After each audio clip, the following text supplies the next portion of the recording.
সুদীৰ্ঘ কাল ধৰি তেওঁ ছবি জগত তাৰপিছত বৰ্তমান ভ্ৰাম্যমাণত দপদপাই আছে আৰু ভ্ৰাম্যমাণত আমি দেখিবলৈ পাওঁ যে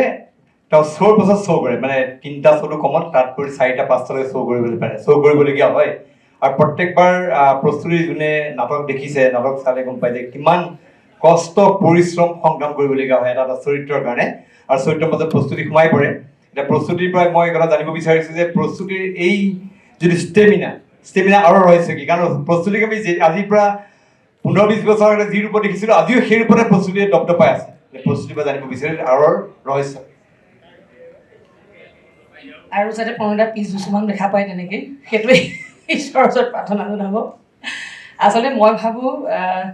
মানুহৰ শক্তি সদায় মনৰ পৰা আহে আৰু প্ৰত্যেকজন মানুহে জীৱনলৈ পৰিশ্ৰম কৰিবলৈকে আহে কঠোৰ পৰিশ্ৰমে জীৱনৰ অন্যতা নাম মোৰ কিন্তু জীৱনৰ লক্ষ্যই হৈছে সেইটো যিয়ে নকৰোঁ কিয় আমি কঠোৰ পৰিশ্ৰমেৰে যেতিয়া কৰোঁ আৰু পৃথিৱীখনে আপোনাৰ পৰা চব কাঢ়ি নিব পাৰে আপোনাৰ পৰিশ্ৰমখিনি কেতিয়াও কাঢ়ি নিব নোৱাৰে আপোনাৰ শক্তিখিনি কেতিয়াও কাঢ়ি নিব নোৱাৰে গতিকে সেই পৰিশ্ৰমেৰে যদি আমি কাম কৰি যাওঁ মনৰ উৎসাহ দুগুণ হয় শৰীৰৰ শক্তিও দুগুণ হয় আৰু সেই পৰিশ্ৰমখিনিৰ সেই নিষ্ঠাৰে সেই সততাৰে সদায় কাম কৰি থাকিবলৈ চেষ্টা কৰি আহিছোঁ আৰু সেইটোৱে চাগে আজি এই